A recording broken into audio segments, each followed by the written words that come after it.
Ji, Assalamualaikum everyone, and welcome back to another episode of Bulls and Bears. Again, congratulations to all of you guys. KSE 100 index ने बहुत बेहतरीन perform किया, ना सिर्फ बेहतरीन perform किया बल्कि अपना 1 लाख का जो इंडेक्स है उसको भी क्रॉस कर दिया है. So huge excitement all over the Pakistan stock market and investors as well. और हमारे स्क्रिप्ट्स ने भी अगेन बहुत जबरदस्त परफॉर्म किया है. इस वीक के अंदर बैंक्स में बहुत तेजी देखी गई क्योंकि बैंक से रिलेटेड कुछ न्यूज भी आई थी. आज हम थोड़ा सा बैंक्स को भी, बैंकिंग सेक्टर को भी कवर करेंगे और साथ में जो मैक्रो इकोनॉमी है और हमारी जो टॉप पिक्स हैं उसको देख लेते हैं. सबसे पहले तो रिव्यू कर लेते हैं. जी फराज भी, पहले तो welcome again to the show. तो थोड़ा सा बता दें कैसा रहा हमारा पिछला वीक जो है और आपको कैसा महसूस हो रहा है. 1 लाख इंडेक्स जो है वो क्रॉस कर चुकी है. देखिए, मेरी एक्साइटमेंट तो अल्हम्दुलिल्लाह एक्साइटेड हूँ और अच्छी बात यह है कि हमें पहले से आइडिया था कि 100,000 हो जाएगी. यहाँ पे 1-2 बातें मैं करना चाहूँगा उन लोगों के लिए, स्पेशली जब मार्केट में 5-6% का ड्रॉप आया. ये मैं आप लोगों को बता दूं, जो आपका इंडेक्स बढ़ता जाएगा आगे, इस तरह की डीप करेक्शंस आती रहेंगी. सही है. सो जो कमज़ोर दिल हजरात होते हैं ना, उनके लिए मेरा मशवरा यही है कि लिहाजा आप लोग जो है इतनी इन्वेस्टमेंट करें जितनी आप बर्दाश्त कर सकते हैं. मार्केट अभी कहीं नहीं ऐसे टूट रही कि आप लोग बिल्कुल ही ज़ीरो हो जाएंगे. स्टिल मार्केट में जूस है, पोटेंशियल है, और जब हाइज लग रहे होंगे सो इंशाल्लाह हम ज़रूर टॉप के ऊपर बताएंगे कि अब मार्केट से एग्जिट कर जाएं. इतना ज़्यादा एक दिन जो मार्केट में नेगेटिविटी आई और मार्केट ड्रॉप हुई, वो सब लोग बाहर निकल आए रोने के लिए. ठीक है, रैंडी ऑर्टन के फैंस लॉन्ग टर्म इन्वेस्टर्स हैं and they are worried about their swing trading. और आई मीन हर 1-2 मिनट के बाद एक मैसेज आ रहा था, अब क्या करना है, अब क्या करना है. हमारा स्टांस बहुत सिंपल था कि बाय ऑन डिप, और सिंपल आप बाय करेंगे. और जो स्टॉक्स हमने सजेस्ट किए थे लास्ट वीक, हमारे वो सारे नेगेटिव मार्केट के ऊपर प्लस खड़े हुए थे. सही है. और जो लॉन्ग टर्म इन्वेस्टमेंट्स थी जिन लोगों की, और उस पर आपने भी मशवरा दिया था कि यार ये ऐसे करेक्शंस आती हैं मार्केट में, इसके लिए परेशान नहीं होना. और मैंने भी ये कहा था कि जो आपको ट्रेड प्लान दिया हुआ है उसका स्टॉप लॉस को फॉलो करें. लेकिन मजाल है, इमोशन सेंटीमेंट हर किसी के इतने स्ट्रांग नहीं होते. सही है. सो जिनके स्ट्रांग नहीं है उनको एटलीस्ट उतना रिस्क लेना चाहिए जितना वो बर्दाश्त कर सके. सो ये सबके लिए मशवरा है. और आगे चल के भी मैं बता दूं, जो आपका मार्केट नए हाइज लगाता रहेगा, इससे ज़्यादा बड़ी करेक्शंस आएंगी. सही है. तो उसमें रोने धोने वाली और परेशानी वाली बात नहीं है. आप लोग राइड कर रहे हैं 40,000 से इंडेक्स को, जब हमने पिछले 1-1.5 साल पहले हाईलाइट किया था कि यहाँ से मार्केट परफॉर्म कर रही है. एक और चीज़ मैं बता दूं यहाँ पे, कभी भी ऐसा नहीं होगा कि आपने 1 मिलियन रुपीज़ इन्वेस्ट किए हैं और आपने का पोर्टफोलियो 2 मिलियन तक गया. ज़रूरी नहीं है कि आप एग्जैक्ट 2 मिलियन हाइस के ऊपर ही जाके अपने प्रॉफिट्स को बुक करें.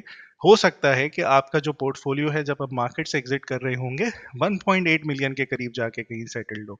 सही है. तो ये चीज़ आप लोगों ने मेंटली प्रिपेयर रहना है इस चीज़ के लिए कि जब आप मार्केट से अपना हिस्सा लेके जा रहे होंगे, ज़रूरी नहीं है कि आप अपने पोर्टफोलियो के हाइस के ऊपर ही उसको जाके बेचें.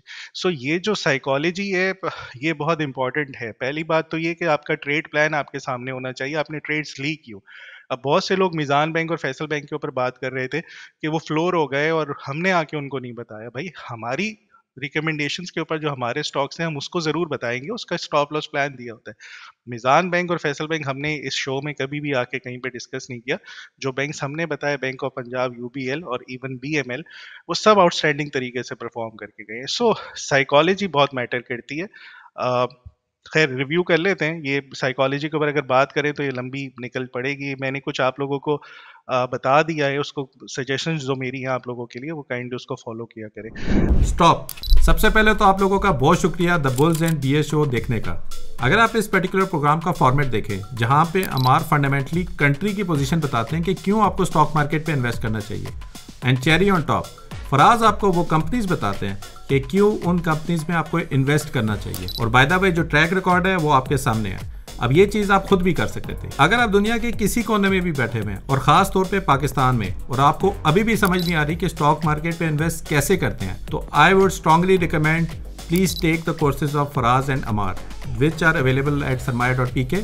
इन कोर्सेज से आपको समझ आएगी कि आपका अपना पैसा भी ग्रो कैसे हो सकता है। So please do look at सरमैड और PK courses and become financially healthy. अच्छा, ये देखिएगा हमारा जनरल टायर्स का हमने डिस्कस किया था और कंडीशनल सेटअप था 42.79 के ऊपर ब्रेक हो तो इसको बाय करें।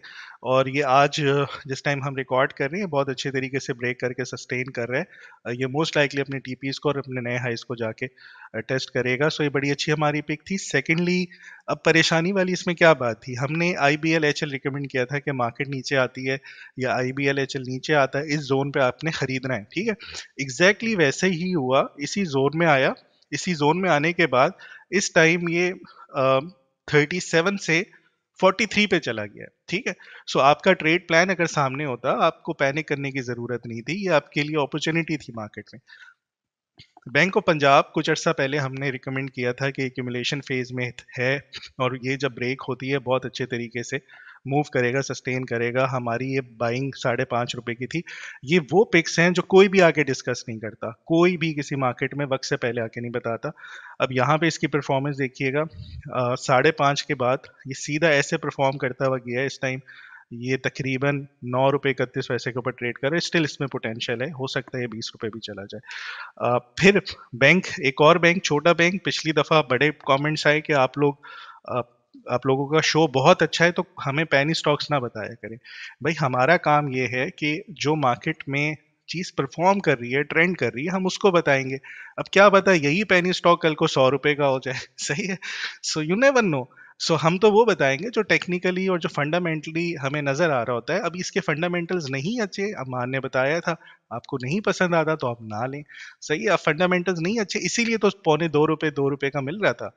अगर फंडामेंटल्स अच्छे होते तो 200 का मिलता आपको, सही है। सो टेक्निकली अगर आप स्विंग ट्रेड को, जी यहाँ पे मैं भी ऐड कर देता हूँ। ओवरऑल देखें, फंडामेंटल्स तो आप बता रहे हैं कि हम ये भी मैं साथ साथ बता रहा होता कि एक बैंक का या किसी कंपनी का फंडामेंटल्स अच्छे नहीं है, लेकिन साथ में हम कई एपिसोड्स में ये भी बात कर रहे हैं कि हमारे कुछ ऐसे सेक्टर्स या स्टॉक्स रह गए हुए हैं जो कि लैग कर रहे हैं पीछे। बिल्कुल। तो जब मार्केट हमेशा जब ऊपर जाती है तो वो जो लैग कर रहे होते हैं स्टॉक्स, उन्होंने भी कैचअप करना होता है। तो ये सारे वो वाले स्टॉक्स हैं जो साथ साथ थोड़ा सा कैचअप कर रहे हैं। सो बिल्कुल ऐसे ही हमारा, अब ये देखें, मैं तो ये कह रहा था 2 रुपए पे इसको खरीदें आप लोग, और ये इस टाइम 3 रुपए का हाई लगा के आ चुका है और यहाँ से आपके सीधे सीधे 50% की गेंस थी। और अब जब ये 5 रुपए 6 रुपए का होगा फिर लोगों को ख्याल आएगा कि यार ये तो बहुत अच्छा स्टॉक है, इसको खरीदना चाहिए। उस टाइम सारी नेगेटिविटी, सारे फंडामेंटल्स इसके अच्छे लगने लगेंगे, ये चहीता बन जाएगा सबका। CSIL same is the case, ये भी मैंने सजेस्ट किया था यहाँ पे बाय करें, और ये इसका जो TP है ये उसकी तरफ चलता हुआ नजर आ रहा है, ठीक है। सो ओवरऑल, अच्छा अब ये वो स्क्रिप्ट्स में डिस्कस कर रहा हूँ आप लोगों से, हाइलाइट्स, ठीक है। बहुत से ऐसे हैं जो हमारी ट्रेड प्लान्स अभी तक ओपन हैं। काइंडली जो उनके ट्रेड प्लान जो पिछली एपिसोड्स में जाके रिव्यू कर लें, उस ट्रेड प्लान सारे इंटैक्ट हैं, सही है। ओवरऑल अभी तक मेरा नहीं ख्याल इस इतनी बड़ी बेयरिश जो ड्रॉप हुआ था, करेक्शन आई थी, इसमें हमारा कोई SL हिट हुआ, क्योंकि हम स्विंग ट्रेड्स करते हुए आ रहे हैं, हम हायर लोस के करीब अपने स्टॉप लॉसेस रख रहे हैं, जो कि आपका ट्रेंड अभी तक ब्रेक नहीं हुआ मार्केट का, सही। तो परेशानी वाली कोई बात नहीं थी। फिर गोल्ड का लास्ट फ्राइडे को हमने सजेस्ट किया था कि ये रेजिस्टेंस लेवल है डेली टाइम फ्रेम के ऊपर। मैं आप लोगों को काफ़ी टाइम से कह रहा हूँ कि ये अगर इसका हाई लो ब्रेक हुआ है, ये एक बाउंस ज़रूर करेगा 2720 तक। हमने लास्ट वीक हाईलाइट किया था, एग्जैक्टली वैसे ही हुआ। 2720 के करीब जाके इसने वहाँ से फिर ड्रॉप हो गया 2605 को जाके टेस्ट किया। सो ये मैसिव ड्रॉप था, बड़ा अच्छी ट्रेड प्लान रही। फिर लिंक USDT, ये मैंने आप लोगों को बताया था कि ये अपनी एक्यूमुलेशन बॉक्स से बाहर निकला, ये परफॉर्म कर जाएगा मेरे ख्याल में। उसी वीकेंड पे ही इसने जाके 19.20 जो हमारी सेकंड TPs थी उसको जाके टेस्ट कर लिया था। सो ओवरऑल बड़ा अच्छा वीक रहा, और सारी हमारी जो एनालिसिस थे या प्रेडिक्शंस थी वो ऑलमोस्ट टू द पॉइंट थी। तो ये था ओवरऑल हमारा रिव्यू। अच्छा, ये मैं एक और बात बता दूं जो हमने अभी डिस्कस नहीं किया, अभी टाइम कम होता है। पीछे जितनी ट्रेड्स आपकी ओपन चल रही हैं वो स्टिल रिकमेंडेड स्टॉक्स हैं, आप उसका ट्रेड प्लान फॉलो करें, स्टॉप लॉस रखें, उसके टारगेट्स पे प्रॉफिट बुक कर लें। जी चलें, अब मैं थोड़ा सा फंडामेंटल्स को भी कवर कर लेते हैं। इकोनॉमी को अगेन कवर करना बहुत जरूरी है। अभी इस दफा हमने देखा है कि KSE 100 ने 1 लाख जो क्रॉस किया उसके पीछे बैक एंड पे बैंक्स का बहुत बड़ा जो था एक किरदार था, और उसके अंदर एक बहुत बड़ी न्यूज आई थी जिसमें अगेन मिजान बैंक और फैसल बैंक के लिए थोड़ी सी एक नेगेटिविटी तो आई है, लेकिन ओवरऑल जिनको फंडामेंटल्स हल्के से भी देखने आते हैं, या थोड़ा सा ये समझ आता है कि ओवरऑल कंपनीज को कैसे देख सकते हैं, सिंपल आर्टिकल्स भी आए थे, स्टेट बैंक की तरफ से न्यूज आई थी, आप सिंपल उसको जाके देखेंगे वो न्यूज में क्या कह रहे हैं। चले आज उसको भी थोड़ा सा डिस्कस कर लेते हैं, एंड अगेन काफी हद तक जो है इस दफा भी एज यूजुअल बहुत जबरदस्त किस्म की पॉजिटिव न्यूज है, तो उनको कवर कर लेते हैं। अच्छा, लास्ट जो था वो थोड़ा सा मैं ब्रीफली कवर कर लेता हूँ। इसमें रिजर्व्स वगैरह जो थे, IMF की डेलीगेशन आई थी पाकिस्तान में, FBR ने तकरीबन अगर एश्योरेंस दी कि तकरीबन हम 12.5 ट्रिलियन जो है वो रेवेन्यू इस दफा इकट्ठा कर लेंगे, और बजट सरप्लस भी देखने को आया कि आपका जो पंजाब गवर्नमेंट ने तकरीबन 40 बिलियन का बजट सरप्लस भी दिखाया। स्टेट बैंक ऑफ पाकिस्तान के जो रिजर्व्स हैं that increase to 11.3 billion. LSM जो है वो थोड़ी सी डिक्लाइन हुई थी इस दफा, वो भी इसलिए इसी वजह से हुई थी कि लास्ट ईयर अगर आप देखो तो बेस इफेक्ट एक चल रहा था, जिसकी वजह से काफी हद तक LSM ऊपर जा चुकी हुई थी। अगर उससे कंपेयर किया जाए तो थोड़ा सा नीचे है, लेकिन ओवरऑल बड़ा अच्छा परफॉर्म कर रहा है। मंथली करंट अकाउंट जो है वो तकरीबन करंट अकाउंट बैलेंस जो है that is now at surplus, जो कि $349 मिलियन था। ये लास्ट टाइम भी हमने डिस्कस किया था कि ओवरऑल काफी हद तक हमारे जब 2-3 साल जो थे वो ऐसे गुजरे थे जहां पे हम बहुत ज्यादा करंट अकाउंट डेफिसिट में होते थे, और सारी जितनी भी गवर्नमेंट ने बहुत स्ट्रिक्ट एक्शंस लिए, LCs वगैरह बंद की, ताकि ये चीज जो है करंट अकाउंट जो है हमारा थोड़ा सा कंट्रोल हो। और IMF के कहने के ऊपर भी हमने ये चीजों को थोड़ा सा अप्लाई किया था, उस टाइम पे किया था, लेकिन उसके बाद IMF ने कहा था कि अब चाहे आप LCs वगैरह खोल भी दें, इंपोर्ट को आने दें, कोई टेंशन नहीं है। लेकिन उस टाइम पे ये करना जरूरी था क्योंकि हमारे मुल्क से पैसा बाहर वाली साइड पे जा रहा था। PIB का ऑप्शन हमने देखा कि वो 12 to 13 की रेंज में आया। अगेन क्या इंडिकेट कर रहा है कि आपका जो फिक्स इनकम के रेट्स है वो काफी हद तक नीचे आ गए, और इस टाइम पे भी काफी हमारे पास ऑप्शन है कि कट हम कर सकते हैं इंटरेस्ट रेट को भी। चलिए इस दफा के देख लेते हैं नवंबर की जो हमारी इन्फ्लेशन का नंबर आने वाला है, that is going to be good as well, और तकरीबन एक्सपेक्टेड ये है कि 4.7% होगा, और ये भी इस वजह से कि पिछले साल जो है बेस इफेक्ट की वजह से ये काफी हद तक नीचे रहेगा। आपको मैं ये बताता चलूं कि स्टेट बैंक ऑफ पाकिस्तान, हमारे पाकिस्तान के अंदर 5 to 7% का टारगेट जो है वो इन्फ्लेशन का कहा जाता है। अगर वो उस टारगेट के अंदर है इन्फ्लेशन, तो स्टेट बैंक इसको अच्छा समझती है, वो कहती है कि मुझे मुदाखलत करने की जरूरत नहीं है, इसको कंट्रोल करने की जरूरत नहीं है। इस टाइम पे अब आप खुद देख लो कि 4.7% पे ये इन्फ्लेशन आ चुकी हुई है। इसके अलावा फूड इन्फ्लेशन जो है वो तकरीबन 0 के पास चल रही है, अगेन जो कि ये पिछले 1-2 सालों में बहुत ज्यादा ऊपर थी, 38%, 40% भी जा चुकी हुई थी, अब जो है वो तकरीबन 0% के पास है। अच्छा, रियल इंटरेस्ट रेट को देखा जाए तो तकरीबन ये अब 10 पे आ चुका है, ड्यू टू द फैक्ट कि आपका जो इन्फ्लेशन का नंबर है वो तकरीबन 4 के पास है, और ये जो 10 है इसका मतलब क्या है कि आपके आगे फर्दर कट्स जो है वो हो सकते हैं। Again there is room, next time जो भी कट होंगे मेरे ख्याल से आपके मजीद आपको नजर आएगा इंटरेस्ट रेट नीचे जा रहे हैं, और अगेन स्टॉक मार्केट के अंदर और तेजी आ सकती है। अभी भी लोग यही कह रहे होते हैं कि इतना ऊपर चली गया मार्केट, यहाँ से रिवर्स ना हो जाए। एक दिन नीचे गई है थोड़ी सी 3.5%, अगले दिन 4.5% की उसने रिकवरी दिखाई है, तो लोग यहीं पे घबरा जाते हैं, जैसे फराज भी बता रहे थे। तो ओवरऑल इतना घबराने की जरूरत नहीं है। मैक्रो इकोनॉमी को देखें कि सारी इकोनॉमिक इंडिकेटर्स सही जा रहे हैं। ठीक हो गया। अच्छा, नेक्स्ट जो चलते हैं पॉलिटिकल इंस्टेबिलिटी, वही जो बात है कि अभी जो चल रही थी आपकी, उसकी वजह से आपको बार्गेन के ऊपर स्टॉक्स मिले, और कई लोगों ने तो बल्कि हमारे कम्युनिटी में किसी ने एक मजाक किया हुआ था कि जो PTI का धरना है ये थोड़ा सा हमें स्केड्यूल मिल जाए तो ओवरऑल 10% मार्केट्स में सारे स्टॉक्स नीचे गिरे हुए थे तो हम उसको उसी टाइम उठा लें तो बड़ा जबरदस्त गेन हो सकता है। लेकिन ये मेरे पीछे ना पड़ जाइएगा, ये मैं थोड़ा सा जोकिंगली थोड़ा सी बात की है कि किसी ने ऐसा शेयर भी किया हुआ था। चले सही है अमार। 100 इंडेक्स आउटलुक जैसे आपके फंडामेंटल्स के ऊपर मैक्रोस पे सब कुछ पॉजिटिव है। टेक्निकली अमार जिस तरह आपके मैक्रोस फंडामेंटल्स के ऊपर सब कुछ पॉजिटिव है, सारे बुलिश इंडिकेशंस आ रही हैं, टेक्निकल के ऊपर भी ज़्यादातर आपकी बुलिश इंडिकेशंस हैं, मुझे अभी तक बेरिश नहीं मिली और ये टॉप फिलहाल नहीं है मार्केट का।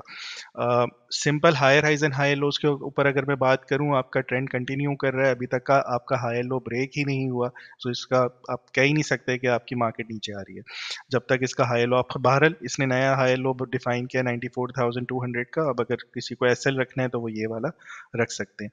टाइम साइकिल्स की अगर बात करें, ये वाला जो ट्रेंडिंग एडवांसिंग फेज चल रहा है ये हमने पिछले एक दो तीन एपिसोड्स पहले डिस्कस किया है, बट ये डिटेल में कि ये मोस्ट लाइकली आपका मिड ऑफ जैन से लेके फेब तक ये ट्रेंड कंटिन्यू करेगा। हो सकता है उसके बाद फिर कोई करेक्शन आए, फिर एक और नई लेग बनाएगी मार्केट आपकी।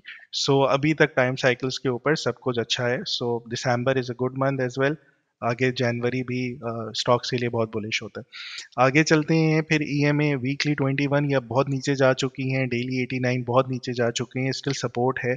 अगर मार्केट इनको जाके टेस्ट करती है अच्छी खासी बड़ी रिट्रेसमेंट्स आ सकती है और एक टाइम आएगा ये होगा, सही है। या इंडेक्स आपको नीचे आके इन ईएमएस को कैच करेगा या ये ईएमएस इनको इंडेक्स को कैच करेंगी। सो अभी जितनी तेज़ी से आपकी प्राइस बढ़ रही है, सो इन ईएमएस को कैच करने में थोड़ा सा टाइम है। सो हो ये सकता है कि आपकी अच्छी करेक्शंस आगे हों, और ये वाली जो करेक्शंस आपकी ने देखी है मार्केट में 99 से 94,000 तक की इतनी बड़ी करेक्शंस, इससे बड़ी करेक्शंस भी आगे आएंगी, सही है। तो उसके लिए आप लोग मेंटली प्रिपेयर रहिएगा। सबसे अच्छा तरीका ये होता है कि जो आपके स्टॉक्स हैं उनके आप स्टॉप लॉसेस डिफाइन करें और उसको फॉलो करें, सही है। सो फिलहाल आगे 40-45 डेज अच्छे हैं, उसमें इतनी परेशानी वाली बात नहीं है, लेकिन ये मैं आप लोगों को पहले से इन्फॉर्म कर रहा हूँ। अच्छा, फिर बेयरिश इंडिकेशन में मुझे कुछ नहीं मिल रहा। नवंबर हमारा बहुत अच्छा महीना था, बाय द वे दिसंबर शुरू हो चुका है। मेरे पास टाइम कम था और आज बिल्कुल भी दिल नहीं कर रहा आप लोगों के लिए शो रिकॉर्ड करने के लिए। ना अच्छे कमेंट्स करते हैं आप लोग, ना कोई अप्रिसिएशन आती है, सही है। हम बस अपना कीमती टाइम ज़ाया करते हैं आप लोगों के लिए। एनीवेज, सो ये आप लोगों के लिए टास्क है कि दिसंबर की रिसर्च आप लोग खुद करके बताएं, फिर मैं नेक्स्ट वीक आप लोगों को बताऊंगा कि किसने दिसंबर के सीजनल्स के ऊपर अच्छा बताया कि दिसंबर कितने लास्ट 10 इयर्स में कितने मंथ बुलिश रहा है और कितने मंथ बेरिश रहा है, ओवरऑल इसके क्या सीजनल्स हैं 100 इंडेक्स के ऊपर। सपोर्ट अगर बात करूं 99,600 96,380 ये दो अच्छी सपोर्ट लेवल्स हैं। लास्ट टाइम जो हमने सपोर्ट लेवल्स डिफाइन की थी एग्जैक्टली उसी के करीब आया था और फिर बाउंस कर गया था। सो एटलीस्ट आप लोग इसको भी देख लिया करें। जो हमारी रेजिस्टेंस थी उस टाइम 99,600 की थी, उसी को टेस्ट किया तो फिर नीचे आ गया था, वो भी बहुत अच्छे तरीके से प्ले कर गई थी।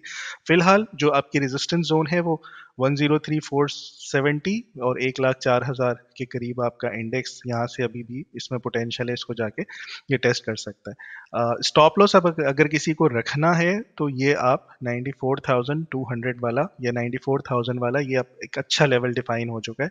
और एक और चीज़ ये है, अगर आप इस तरह से ट्रेंड लाइन को ड्रॉ करते हैं तो ये भी आपका स्टॉप लॉस हो सकता है, अगर आपको बहुत करीब करीब स्टॉप लॉसेस रखने हैं तो। सो ओवरऑल सब कुछ अच्छा है फिलहाल टेक्निकल के ऊपर हमारा। सो मुझे लगता है मार्केट अभी बुलिश ही है और कंटिन्यू करेगी, अभी मार्केट का टॉप नहीं है। परफेक्ट हो गया। चलेंगे moving on to our this week's sector analysis, और इस दफा का जो एनालिसिस है that would be on our banks. और इस दफा अच्छी बात यह है कि बैंक की न्यूज भी थी, तो इस दफा काफी हद तक लोगों को चीजें समझ भी आएंगी। तो सबसे पहले यहाँ पे देखते हैं कि जो कमर्शियल बैंक्स होते हैं वो किस तरीके से ऑपरेट करते हैं। पहले इसका बिजनेस समझें कि बैंक्स जो होते हैं वो बेसिकली इट्स एन इंस्टीट्यूशन जो कि आप लोगों से पैसे लेता है और उसके बाद पैसों को आगे जो है वो बोरोवर्स को देता है। अच्छा, यहाँ पे एक चीज को सिंपल रख लें कि करंट अकाउंट जो आप लोग जाके बैंक्स में खुलवाते हैं या सेविंग अकाउंट खुलवाते हैं, आप जो हैं वो एक क्लाइंट बैंक्स के लिए जो है एक अगेन यू आर समवन जो कि आप उनको पैसे दे रहे होते हो, और वही पैसों को जो है इन जो बैंक्स है वो आगे बोरोवर्स को देते हैं, और बोरोवर्स उसके ऊपर जो है वो अपना इंटरेस्ट वगैरह चार्ज कर रहे होते हैं। यहाँ पे बोरोवर्स अगेन आपकी गवर्नमेंट भी हो सकती है, बड़ी बड़ी कॉर्पोरेशन जो कंपनीज है वो भी हो सकती है, और इंडिविजुअल लोग भी हो सकते हैं जिन्होंने अगर गाड़ी के लिए लोन लेना है या घर के लिए लोन लेना है तो वो भी अगेन उन्हीं लोगों में आते हैं। तो यहाँ पे अगर बिजनेस को थोड़ा सा समझना है तो ये आप जेल में रखो कि अगेन जो बैंक्स होते हैं वो आपसे पैसे लेके आगे जो है लोन्स जो देते हैं उसके ऊपर पैसा बना रहे होते हैं। अच्छा, इसमें सर्विसेज कुछ और भी होती हैं जिसमें आप देख लें बैंकिंग सर्विसेज में आप लोगों के लिए तो सिंपल ये है कि करंट अकाउंट और सेविंग अकाउंट आप लोगों को दे दिए जाते हैं, उसमें फिर आप डेबिट कार्ड की ट्रांजैक्शंस वगैरह भी इसमें शामिल होती हैं। किसी को पेमेंट भेजनी है, किसी से लेनी है, तो अगेन वो क्या हो रहा होता है कि आपके बैंक अकाउंट्स में आ रहे होते हैं। अगेन सैलरीज वगैरह भी आ रही होती है, वो भी आपकी आ रही होती है। अच्छा, सेफ डिपॉजिट बॉक्सेस भी होते हैं जिसमें आप मतलब अगर आपका गोल्ड है कोई या आपने कोई चीज रखवानी है बैंक्स के पास, जिसको तिजोरी कहते हैं, आप कह दो कि आप उनके पास सेफ रखवाना होता है तो वो आपको बॉक्सेस वगैरह भी दिए जाते हैं। लेंडिंग सर्विसेज में आपको पता है loans and mortgages, lines of credit होती हैं, लेटर्स ऑफ क्रेडिट होता है कि अगर आपने बाहर से किसी कंपनी के साथ काम करना है और बैंक्स जो है वो आपस में क्या लेन देन करते हैं जिसकी बेस के ऊपर एक कॉन्फिडेंस मिलता है दूसरी कंपनी को भी कि भाई एक क्रेडिट दे दिया गया है कि अगर हमने कोई प्रोडक्ट बेचना है दूसरे मुल्क के अंदर अपने कस्टमर को बेचना है तो कस्टमर ने अपने बैंक के थ्रू हमें लाइन ऑफ क्रेडिट या लेटर ऑफ क्रेडिट दे दिया है। जैसे ही हम प्रोडक्ट रिलीज करेंगे तो बैंक जो है हमें पैसे रिलीज कर देगा। तो again this is very good service जो बैंक्स वगैरह देते हैं। इन्वेस्टमेंट सर्विसेज में देखा जाए तो रिटायरमेंट अकाउंट सर्विसेज हैं, इन्वेस्टमेंट पोर्टफोलियो सर्विसेज होती हैं, सर्टिफिकेट ऑफ डिपॉजिट्स वगैरह भी होती है। अच्छा, अब सबसे पहले जो इंपॉर्टेंट पॉइंट है जिसमें बैंक्स में आपको कंसिडर करना चाहिए, 20 to 25% जो आपका फ्री फ्लोट है पाकिस्तान स्टॉक एक्सचेंज के अंदर, ये सिर्फ बैंक्स का है। तो ये चीज अब ये ज़हन में रखें, लोग बहुत ज्यादा इस चीज को भूल जाते हैं कि जब आपका KSE 100 इंडेक्स ऊपर भी जा रहा होता है तो उसके बैकएंड पे अगर कुछ बैंक्स जो बड़े बड़े बैंक्स हैं अगर वो परफॉर्म करना शुरू कर दें तो आपकी KSE 100 शूट अप भी कर सकती है। इस दफा भी तकरीबन इस वीक में यही हुआ था कि बैंक्स ने बड़ा शार्प मूव ऊपर किया और उसकी बेस के ऊपर आपने देखा इंडेक्स के अंदर भी बहुत ज्यादा जबरदस्त परफॉर्मेंस आती है।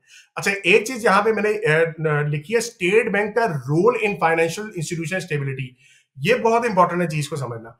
हम जब भी कोर्स के अंदर कोई चीज डिस्कस करता हूं तो सबसे पहले ये बात करता हूं कि आपका जो सेंट्रल बैंक है उसका ऑब्जेक्टिव आपको पता होना चाहिए। ऑब्जेक्टिव हमारे पाकिस्तान के अंदर स्टेट बैंक का ये है कि एक तो मैक्रो इकोनॉमिक स्टेबिलिटी रखनी है, अगेन तकरीबन सारे सेंट्रल बैंक्स का तकरीबन ये होता है, लेकिन ओवरऑल एक फाइनेंशियल इंस्टीट्यूशन की जो स्टेबिलिटी है दैट इज वेरी इंपॉर्टेंट।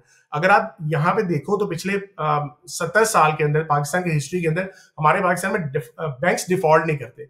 उसकी वजह यह है कि स्टेट बैंक बैकएंड से बहुत चीजों को देख रहा होता है, कंट्रोल में चीजें रखता है और उसकी बेस के ऊपर आपके फाइनेंशियल इंस्टीट्यूशन सही रहते हैं और परफॉर्म भी करते हैं। और यहाँ पे अगर आप देखो परफॉर्मेंस होती है तो हमारा KSE इंडेक्स भी उसी तरीके से परफॉर्म कर रहा होता है। अच्छा, तो सेकंड मोस्ट इंपॉर्टेंट थिंग जो कि अभी रिसेंटली न्यूज आई है, इसको पहले डिस्कस कर लेते हैं। स्टेट बैंक ने जो है ये मिनिमम प्रॉफिट रेट जो है इसको यहां से खत्म कर दिया गया है। अच्छा, मिनिमम प्रॉफिट रेट क्या होता है ये चीज आप जेन में रखें। बैंक जो है आप लोगों से जब पैसे लेते हैं तो अगेन क्या करते हैं कि आगे जाके बोरोवर को जो पैसे दे रहे हैं उसके ऊपर एक इंटरेस्ट चार्ज करते हैं। अच्छा, अगर आपने सेविंग अकाउंट खोला हुआ है उनके पास और सेविंग अकाउंट में क्या होगा कि आपको एक फिक्स रेट दिया जाएगा। अच्छा, अब जब फिक्स रेट आपको बैंक्स देंगे तो जाहिर सी बात है बैंक्स वो पैसा लेके कहीं तो इन्वेस्टमेंट करेंगे। अगर लेट्स सपोज आपको 20% मिल रहा है तो बैंक्स उसके ऊपर तकरीबन 21.5% कहीं ना कहीं से पैसा लेके आ रहे होंगे और 1.5% का जो डिफरेंस होगा ये आपका बैंक का प्रॉफिट होगा वहां पे। ये जो 1.5% है इसको कहते हैं मिनिमम प्रॉफिट रेट और ये डिसाइड किया था स्टेट बैंक ऑफ पाकिस्तान ने 2007-2008 के पीरियड के अंदर कि ये इतना जो रेट है ये कम से कम कमर्शियल बैंक्स को रख कर फिर ही देना है सेविंग अकाउंट्स में। इससे क्या है कि आपका जो लोकल बंदा है जिसने सेविंग अकाउंट खोला उसको भी थोड़ा सा बेनिफिट है और स्टेट बैंक के का कंट्रोल भी है कि कमर्शियल बैंक ज्यादा से ज्यादा प्रॉफिट इसमें ना जनरेट करे। तो ओवरऑल जो कमर्शियल बैंक्स हैं वो कोशिश करते हैं कि लोग कम से कम सेविंग अकाउंट खुलवाएं और करंट अकाउंट ज्यादा खुलवाएं। ठीक है, मैं थोड़ा सा उसको भी आगे डिस्कस कर लेता हूं, लेकिन यहां पे हुआ ये है कि इस वीक के अंदर स्टेट बैंक ऑफ पाकिस्तान ने जो मिनिमम जो प्रॉफिट रेट है इसको खत्म कर दिया है और ये कहा है कि अब जो है आप ओवरऑल निगोशिएशन की बेस के ऊपर जितने कॉर्पोरेट्स के साथ निगोशिएट कर सकते हैं और उनके बेस के ऊपर अपना रेट को डिसाइड कर सकते हैं। सो ये बैंक्स के लिए बहुत बड़ा रिलीफ हुआ है और ये चीज को ध्यान में रखें, ये कमर्शियल बैंक्स के रिलीफ हुआ है। अच्छा, दूसरे एंड पे जो आपका इस्लामिक बैंक्स है उसके ऊपर ये मिनिमम प्रॉफिट रेट जो है ये लागू नहीं हुआ था। तो जो इस्लामिक कंट्री जो बैंक्स थे वो अपना चार्ज अच्छा खासा रखते थे और जहां पे 20% जो है अगर आपको सेविंग अकाउंट के अंदर कमर्शियल बैंक्स के अंदर मिल रहा होता था तो इस्लामिक बैंक्स जो है वो तकरीबन 11% का जो मार्जिन है अपने पास रखते थे। यानी कि इस्लामिक बैंक्स में ज्यादातर क्या लोग करते हैं कि करंट अकाउंट खुलवा लेते हैं 0% के ऊपर और वहां से जो मिजान बैंक हो गया या फैसल बैंक हो, जो इस्लामिक बैंक्स है वो अच्छा खासा रेट जो है अपना ऊपर रख के प्रॉफिट जनरेट कर रहे होते थे, सकूक्स में इन्वेस्टमेंट करते थे, इस्लामिक जो भी आपके इंस्ट्रूमेंट्स है उसमें इन्वेस्टमेंट करते थे। तो यहाँ पे कमर्शियल जो स्टेट बैंक ने ये वाला जो चीज है वो ओवरऑल रूल लगा दिया है कि आपके पास 75% जो आपका इन्वेस्टमेंट पूल यील्ड है उसमें से 75% आपको अपने इन्वेस्टर को वापस करना है जिन्होंने सेविंग अकाउंट्स वगैरह आपके इस्लामिक बैंक्स में खुलवाए हुए, जो कि बेसिकली आपके पैसों से आगे जाके इन्वेस्टमेंट्स होंगी और आपको भी उसमें से थोड़ा बहुत रिटर्न मिलेगा। तो ये चीज हुई है, ये न्यूज आई है जिसकी वजह से थोड़ा सा मिजान बैंक और फैसल बैंक के अंदर आपको नजर आया कि वो काफी हद तक नीचे गिरे और ये चीज को ज़हन में रखें कि इनकी अर्निंग्स थोड़ी सी हिट होंगी। तो ये भी आपको पता होना चाहिए कि जो पैसा वो बना रहे थे इसमें से मार्जिन कम हुआ तो इनको थोड़ी सी हिट आई। क्लियर हो गया? अच्छा, अब थोड़ा सा बैंक्स को और चीजें भी देख लेते हैं यहाँ पे। एक तो चीज ये है कि आपको ये समझना है कि इसमें 2 रेशियोज होती हैं, advance to deposit ratio and investment to deposit ratio. तो सिर्फ ये नहीं है कि बैंक्स आपसे पैसे ले रहे हैं, ये 2 जगहों पे पैसा लगा रहे होते हैं। एक तो एडवांसेस की सूरत में दे रहे होते हैं या इन्वेस्टमेंट कर रहे होते हैं। एडवांसेस क्या है कि आपसे पैसा लिया और कॉर्पोरेट्स को पैसा दे दिया, यानी कि लोन दे दिया कि आप जाके हमसे पैसे लें और अपने कारोबार में लगाएं, और वहां से जो पैसा आपको रिटर्न आएगा तो हमें इंटरेस्ट की सूरत में हमें पैसे वापस कर दें। और दूसरी जो चीज होती है वो इन्वेस्टमेंट होती है। इन्वेस्टमेंट क्या है कि गवर्नमेंट की जितनी भी आपने देखी है टी बिल्स या बॉन्ड्स के अंदर बहुत ज्यादा इन्वेस्टमेंट जो आ रही थी वो ज्यादातर बैंक्स कर रहे होते हैं।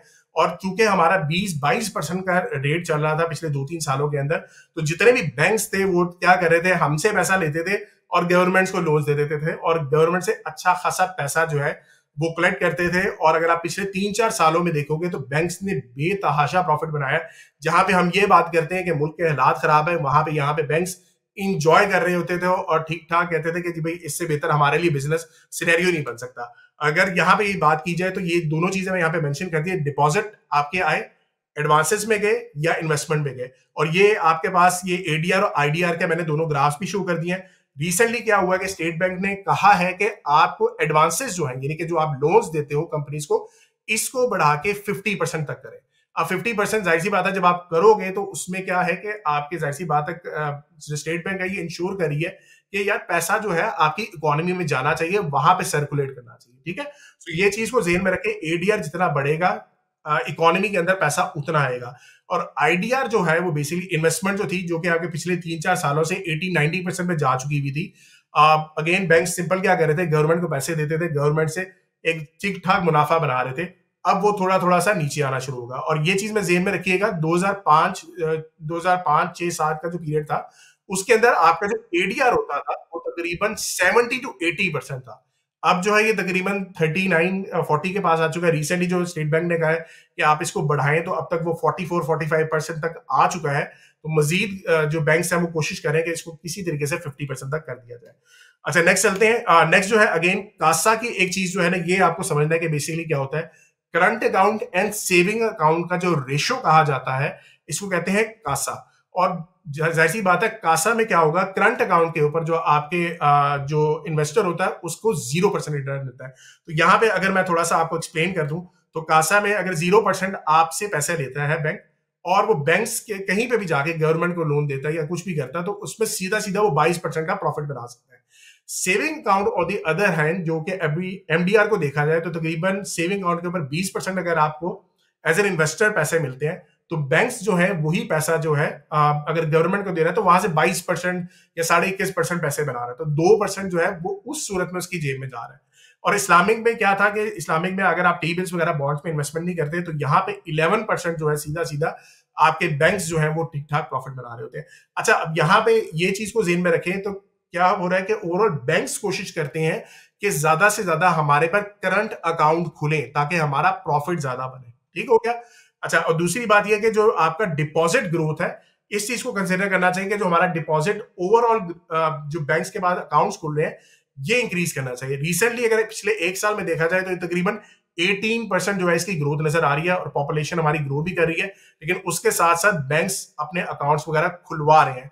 लेकिन एक चीज को ध्यान में रखिए, रिसेंटली अभी जो स्टेट बैंक की तरफ से रिस्ट्रिक्शन आई है आपके ऊपर कि आपने 50% तक एडीआर को जो बढ़ा के लेके जाना है, उसमें जितने भी बैंक्स हैं वो कोशिश करें, बड़ी बड़ी कंपनी जो कि 5 बिलियन रुपीज से ऊपर जिनके पास पैसे हैं उनको कह रहे हैं कि भाई हम आप इसमें से पैसे आप निकाल दो ताकि हम जो है किसी तरीके से अपना एडवांस डिपॉजिट रेशियो को बढ़ाएंगे, हम आपके ऊपर मैनेजमेंट फीस या सर्विस फीस लगा देंगे। तो कोशिश क्या कर रहे हैं कि अगर हमारे बैंक्स जो है एडवांसेस अगर नहीं बढ़ा पा रहे तो वो कह रहे हैं कि किसी तरीके से डिपॉजिट्स निकल जाए, तो एडीआर का जो परसेंटेज है हमारा किसी तरीके से 50% तक चला जाए। तो अगेन ये चीजें मैंने काफी डिटेल में आपको बता दी है, मैं इससे ज्यादा डिटेल में इसलिए नहीं जा रहा क्योंकि फिर अगेन बहुत ज्यादा टाइम लग जाएगा। अच्छा, यहाँ पे ये एक ये टेबल है, ये अगेन आप लोगों के साथ हम शेयर भी कर देंगे। कासा का अगर आप यहाँ पे देखें ये सारा आपको नजर आ रहा है और टोटल ओवरऑल एवरेज जो है ये तकरीबन 81% है, ये वाली फील्ड अगर आपको नजर आ रही है। सो कासा में अगेन देखें जो बैंक्स हैं, मिजान बैंक होगा 90% है, उसके बाद यूबीएल में भी तकरीबन 90% है। इसी तरीके से डिपॉजिट ग्रोथ अगर आप देखो तो मिजान बैंक की काफी जबरदस्त रही है, 27% के पास रही है। और जो बैंक्स आपको यहाँ पे नजर आ रहे हैं जिनकी बहुत जबरदस्त डिपॉजिट ग्रोथ है, तो ओवरऑल यू कैन एक्सपेक्ट कि वो बड़ा जबरदस्त परफॉर्म भी कर सकते हैं। लेकिन जो करंट सिनेरियो हमारा आया है कि जिसमें ये जो न्यूज आई है उसकी लिहाज से हमें ये देखना पड़ेगा कि वो बैंक्स जिनके पास कमर्शियल कंपनीज का पोर्टफोलियो ज्यादा है वो ज्यादा बेहतरीन परफॉर्म कर सकते हैं, जिसमें आपका ये बैंक ऑफ पंजाब भी आता है। अच्छा, नेक्स्ट चलते हैं। एक और चीज है जिसमें अंडरस्टैंडिंग नॉन परफॉर्मिंग लोन्स, ये बहुत इंपॉर्टेंट है। देखें, जितनी कंपनीज को आप पैसा देंगे, जाहिर सी बात है अगर कंपनीज अच्छा परफॉर्म नहीं करेंगी तो वो लोन्स अदा नहीं कर पाएंगी। तो इस चीज को बैंक्स अपने एंड पे कहते हैं नॉन परफॉर्मिंग लोन्स। तो नॉन परफॉर्मिंग लोन्स वो कंपनीज हैं जो पैसा अदा नहीं कर पा रही हैं या वापस नहीं दे पा रही, तो बैंक्स इसको एज अ लॉस के तौर पे अपने पास लिखता है। और अगर इसको देखने का जो क्राइटेरिया होता है वो ये होता है कि नॉन परफॉर्मिंग लोन को आप ग्रॉस लोन्स के साथ देखते हैं कि कितना लोन्स ओवरऑल दिए और इसमें से कितने नॉन परफॉर्मिंग लोन्स हैं। तो ओवरऑल एवरेज जो है इस टाइम बैंकिंग सेक्टर के अंदर वो तकरीबन 7% है। और जाहिर सी बात है जो 7% से नीचे होंगे वो ज्यादा अच्छे बैंक्स परफॉर्म कर रहे हैं, उनके लोन्स जो है वो डिफॉल्ट नहीं कर रहे, कंपनीज जो है वो थोड़ा सा अच्छा परफॉर्म कर रही है। तो ये कुछ तरीकेकार है, इसको आपको समझना इंपॉर्टेंट है।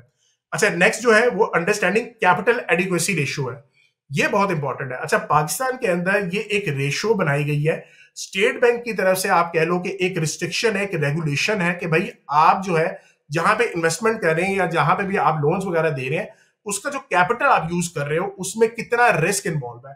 तो उसको जो रेशियो निकाली जाती है that is called capital adequacy ratio. Pakistan के अंदर ये तकरीबन 11.5-12% के पास कहा जाता है कि अगर इससे ज्यादा बैंक्स की रेशियो है, कैपिटल अवेलेबल है, तो इसका मतलब है बैंक्स जो है वो रेगुलेशन के तहत चल रहे हैं और अच्छा परफॉर्म भी करेंगे। जाहिर सी बात है जितना कम रिस्क होगा और अच्छा प्रॉफिट इस पर जनरेट होगा, ये कैपिटल डिप्लॉय होगा, तो उसमें जाहिर सी बात है अच्छा परफॉर्मेंस होगी। तो यहाँ पे मैं एक चीज यहाँ पे दिखा भी देता हूँ, ये कार के अंदर यहाँ पे अगर आप देखो तो ओवरऑल एवरेज इस टाइम पे 22% के पास आपकी कैपिटल एडिक्वेसी रेशियो पूरे बैंक्स की है। अगेन इसका मतलब ये है कि जितने भी बैंक्स हैं वो इसको बहुत अच्छा मेंटेन कर रहे हैं। जितना ये कैपिटल एडिक्वेसी रेशियो आपका 11.5-12% के पास होगा, तो उसमें आप ये समझ लो कि बैंक्स जो है वो थोड़ा सा अच्छा स्टेबल साइड पे नहीं है। जितना ये डिफरेंस ज्यादा होगा ऊपर वाली साइड पे, उतना ही वो बैंक अच्छा है। क्लियर हो गया? अच्छा, जो नेक्स्ट है एक और चीज होती है जिसमें आपको अंडरस्टैंड करना है एनआईएम्स और ये नेट इंटरेस्ट मार्जिन होता है। नेट इंटरेस्ट मार्जिन क्या होता है कि जो बैंक्स प्रॉफिट बना रहे हैं इसको नेट इंटरेस्ट इनकम भी कहा जाता है, और इसको देखा जाता है आपके टोटल एसेट्स के साथ। तो टोटल एसेट्स होते हैं वो आपको एनआईएम्स के अंदर आपको मिलते हैं। ये जितना ज्यादा होगा उतना ही बैंक्स जो है वो ज्यादा स्टेबल है। इसी तरीके से और भी कई रेशियोज होती हैं, लेकिन मैं मेजर बता देता हूँ। रिटर्न और इक्विटी, ये भी जितनी ज्यादा बैंक्स की होती है उतना ही अच्छा होता है। रिटर्न और एसेट जितना ज्यादा होगा उतना ही अगेन आपके पास बैंक्स अच्छे होंगे। तो यहाँ पे तीनों चीजें मैंने मेंशन भी कर दी हैं। एनआईएम्स यहाँ पे अगर आप देखो ग्राफ के अंदर, तो ये एनआईएम्स आपको नजर आ रहे हैं। आरओई जो है आपको ये 4th या 5th कॉलम में नजर आ रहा है, और आरओए भी आपको यहाँ पे नजर आ रहा है। तो अगेन इसकी एवरेज के साथ आप कंसिडर कर सकते हो कि कौन सा बैंक ज्यादा अच्छी पोजीशन में है। क्लियर हो गया? अब सिर्फ डिपेंडेंसी थोड़ी सी देख लेते हैं। सबसे पहले तो ये है कि बैंक्स जितना ज्यादा इंटरेस्ट रेट ऊपर होता है उतना ही चांसेस उनके ज्यादा होते हैं पैसा बनाने के, क्योंकि अगेन पाकिस्तान के अंदर हम थोड़े से बेवकूफ लोग हैं। करंट अकाउंट के अंदर पैसे डाले होते हैं, हमें सेविंग अकाउंट का पता ही नहीं है, इन्वेस्टमेंट का पता नहीं। बैंक्स हमसे लेके पैसे फायदा उठा लेते हैं।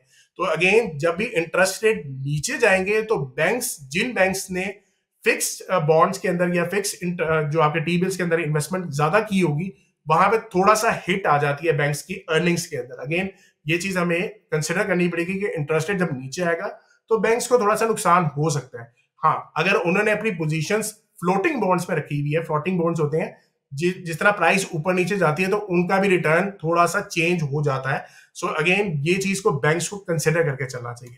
नेक्स्ट जो है, अगर टू मच एक्सपोजर आपकी गवर्नमेंट सिक्योरिटीज में है, जो हमने देखा है इन्वेस्टमेंट टू डिपॉजिट रेशियो अगर आपकी बहुत ज्यादा है, तो एक खतरा ये हो जाता है कि अगर गवर्नमेंट डिफॉल्ट कर जाए, जिसका बहुत कम चांसेस होते हैं, तो यहाँ पे एक इशू आ जाता है। पिछले 2-3 सालों में थोड़ा सा मसला ये आ रहा था और बातें ये होनी लग गई थी कि आपका जो डोमेस्टिक डेप्ट है, यानी कि बैंक से लिया हुआ जो आपका पैसा है, उसको रिस्ट्रक्चर कर दें या हेयर कट कर दें। ये अगेन कुछ टर्मिनोलॉजीज हैं, गूगल भी आप कर सकते हो। अगेन हेयर कट से मतलब सिंपल ये है कि अगर आपके जिसके ऊपर जितना बॉन्ड्स के ऊपर जो फिक्स रेट आपको मिल रहा है, अगर उसमें से गवर्नमेंट डिसाइड कर ले कि जी हम पूरा फिक्स नहीं देंगे, इसमें से थोड़ा सा पार्ट आपको कट करके वापस करेंगे, तो अगेन उससे क्या होगा, गवर्नमेंट ये कर तो सकती है, हेयर कट कर सकती है पैसा अदा करने के लिए, लेकिन बैंक्स का जो है अगेन इन्वेस्टर्स का कॉन्फिडेंस शेक होगा। यार बैंक्स ने हमें एतमाद करके, गवर्नमेंट ने हमें एतमाद करके पैसे लिए थे, अब हमें रिटर्न नहीं दे रही। ठीक है।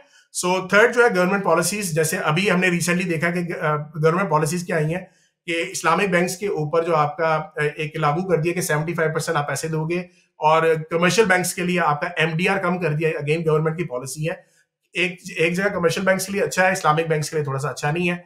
तो ओवरऑल अगेन गवर्नमेंट पॉलिसीज के ऊपर बहुत डिपेंड करता है। नॉन परफॉर्मिंग लोन्स जो है ये अगेन मैंने पहले भी डिस्कस कर लिया, जो कंपनीज अगर पैसे अदा नहीं करेंगी, जिन बैंक्स का नॉन परफॉर्मिंग लोन ज्यादा है तो वो हिट कर सकती है।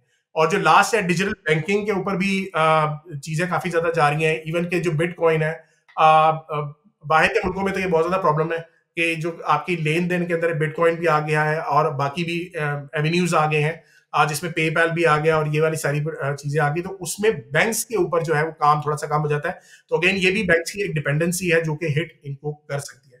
सो ये था सारा बैंक्स का एनालिसिस, काफी डिटेल में चला गया हूं, लेकिन अगेन मुझे लग रहा था कि काफी ज्यादा नेगेटिविटी लोगों के दरमियान फैली हुई है कि ये समझना चाहिए कि एक जो पॉलिसी आ रही है एक बैंक के लिए, कमर्शियल बैंक्स के लिए अच्छी है, इस्लामिक बैंक्स के लिए थोड़ी सी अच्छी नहीं है, और इसको समझ लें तो ज्यादा बेहतर है, आपके आगे जाके ये सारी चीजें बहुत काम आने वाली है। जी बैक टू यू फराज भाई। अमार, बहुत ज़बरदस्त डिटेल में आपने बात की है, सारी प्रेजेंटेशन बहुत ज़बरदस्त थी। अमार, बस 2 सवाल पूछूंगा, बल्कि एक ही कर लेते हैं। मिज़ान बैंक को या फैसल बैंक को स्टिल लॉन्ग टर्म के लिए होल्ड करना चाहिए? मैं आपसे लॉन्ग टर्म का पूछ रहा हूँ। अच्छा, लॉन्ग टर्म के हिसाब से मेरे ख्याल से इसको आप होल्ड कर सकते हो, इतना इशू नहीं है। वैसे मैं आपको एक चीज बताऊं कि जो हमारे हालात जो इस टाइम चल रहे हैं, बैंक्स को अगर आप अवॉइड करके आप सिक्लिकल सेक्टर्स में आएंगे, तो सिक्लिकल सेक्टर्स में बूम आता है जब आपके इंटरेस्ट रेट नीचे जाते हैं। तो ओवरऑल मुझे लगता है सिक्लिकल्स के अंदर ज्यादा अच्छी परफॉर्मेंस हो सकती है। हाँ, अब जैसे मिजान बैंक है, फैसल बैंक है, वो आराम से तो नहीं बैठेंगे। ओवरऑल आप देखो तो डिपॉजिट ग्रोथ इनकी बहुत आउटस्टैंडिंग थी। अभी मैंने आपको जो ग्राफ में दिखाया 27% के पास इसकी डिपॉजिट ग्रोथ चल रही थी। तो ओवरऑल वो कोशिश करेंगे कि हमारे करंट अकाउंट जो है थोड़े से मेंटेन वगैरह होते रहे, उसके साथ साथ जो है वो अपनी इन्वेस्टमेंट्स को थोड़ा सा मद्देनजर रख के आप फीस लगा सकते हैं, मैनेजमेंट फीस लगा सकते हैं, सर्विसेज फीस लगा सकते हैं, तो उससे थोड़ा सा मेंटेनेंस आ सकती है। Overall it's a very good bank, लेकिन अगेन शॉर्ट टर्म के ऊपर थोड़ा सा हिट आएगी इसके ऊपर। सही है। वो मेरे ख्याल में टेक्निकल्स के ऊपर ना, और वैसे भी हिट आ गई है, जितनी आनी थी वो एडजस्ट कर ली है, प्राइस हायर हाइज बनाते चले हुए जा रहे थे, करेक्शन ड्यू थी, वो इसके ऊपर आ गए। स्टिल मुझे लगता है ट्रेंडिंग में रहेंगे। अगर हमार कोई पोर्टफोलियो में स्विच करना चाह रहे हैं, लेट्स से वो नहीं कॉन्फिडेंट कि मिज़ान बैंक अब मुझे नहीं रखना है या मुझे फैसल बैंक नहीं होल्ड करना, सो सिक्लिकल में आप क्या फार्मा की तरफ और सीमेंट सेक्टर, ऑटो सेक्टर की तरफ रिकमेंड करेंगे? यस, बिल्कुल एग्जैक्टली। जो लास्ट टाइम हम यही बात करते रहे थे, ऑटोज बहुत जबरदस्त परफॉर्म करेंगी, आपकी फार्मा ऑलरेडी बहुत जबरदस्त परफॉर्म कर रही हैं, और हमें सजेस्ट भी किया था ये करेंगी। Cements can perform very well, क्योंकि अगेन आपके जो लोगों ने घर बनाने शुरू करने, जैसे कि आपके इंटरेस्ट रेट वगैरह नीचे आएंगे तो वो इकोनॉमी बूम करती है, पैसा आता है, तो फिर आपके घर भी लोग बनाते हैं। चले, मेरे ख्याल में जो रिटेल ट्रेडर सुनना चाहते हैं ना, ये वो सवाल मैंने पूछ लिए आपसे। सही है, अब चले मूव करते हैं इस हफ्ते की टॉपिक्स के करीब तरफ। सबसे पहले वंस अगेन ये मैं बता दूं भाई, ये टॉपिक्स टेक्निकल्स के ऊपर होती हैं, फिर फंडामेंटल्स के ऊपर हम अमार से पूछ लेते हैं। अगर आपको नहीं पसंद आती भाई, कोई बंदूक नहीं रखी हुई कि जाके इसको खरीद लें, ठीक है? सो आपके ऊपर डिपेंड करता है। वैसे इतना मुझे पता है कि आप लोग नहीं खरीदते, ये सिर्फ शो को ना सिर्फ चीजें लेने के लिए देखते, ठीक है? चले चले, अब सबसे पहले जो पिक है ना, वो फ्लाइंग की है, और इंतजार कर रहे हैं कि किस दिन ये गलत हो तो इनकी ना वो करें, ट्रोलिंग करें। अमार, फ्लाइंग तो भाई बढ़ते ही जा रहा है। ये मैंने कल ही हम लोग डिस्कस कर रहे थे कि ये सुबह हमने टॉपिक्स देनी है। Right now it is performing very well, 25.6 C point था इसका, ABCD को परफॉर्म करते हुए आ रहा है ये।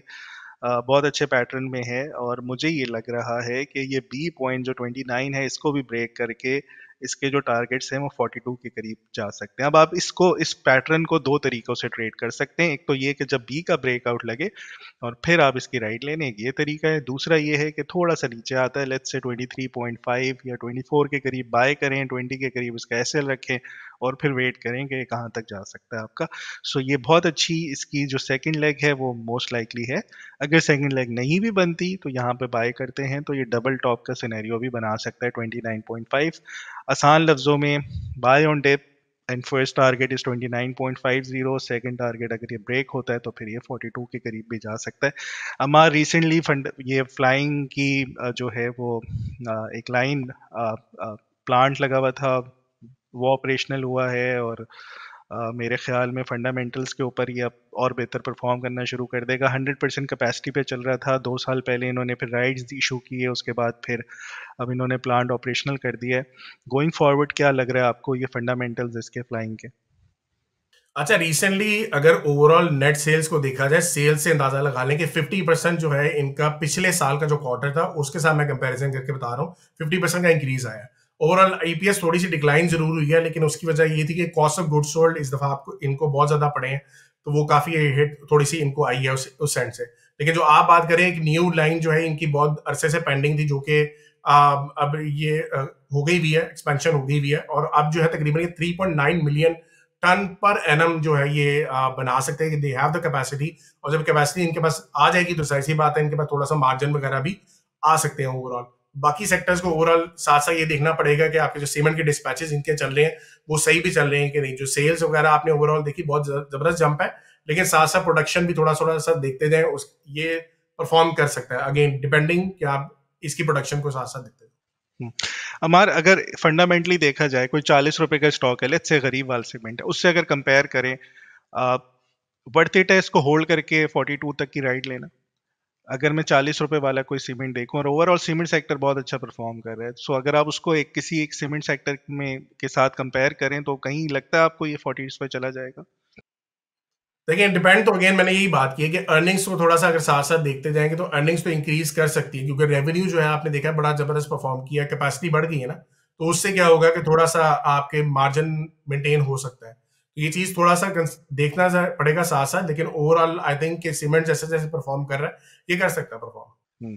मुझे भी यही लगता है ये अच्छा परफॉर्म करेगा गोइंग फॉरवर्ड। ये कंपनी जो है काफ़ी एक्टिवली काम कर रही है। अगर 100% कैपेसिटी के ऊपर ऑपरेट कर रही थी और उनको एक प्लांट की ज़रूरत थी, वो इन्होंने कर दी है लाइव, और जिस तरीके से आप बता रहे हैं कि सेल्स में जंप आया है, सो इसका ये मतलब है कि काम करना चाह रहे हैं। सो टेक्निकली अगर आप स्टॉप लॉस रख के ट्रेड करना चाहते हैं तो कर सकते हैं। सेकेंडली सेम सेक्टर से ही है मेपल लीफ सीमेंट। ये हमने पहले भी एक दफ़ा इसकी कॉल दी थी कि 36.5 के करीब आए और 43 तक राइट लें। सो ये हमारी बड़ी अच्छी ट्रेड थी। उसके बाद अब मुझे दोबारा से ये लग रहा है कि ये कहीं बाय ऑन डिप वाली स्ट्रेटेजी पे आता है। लेट्स से ये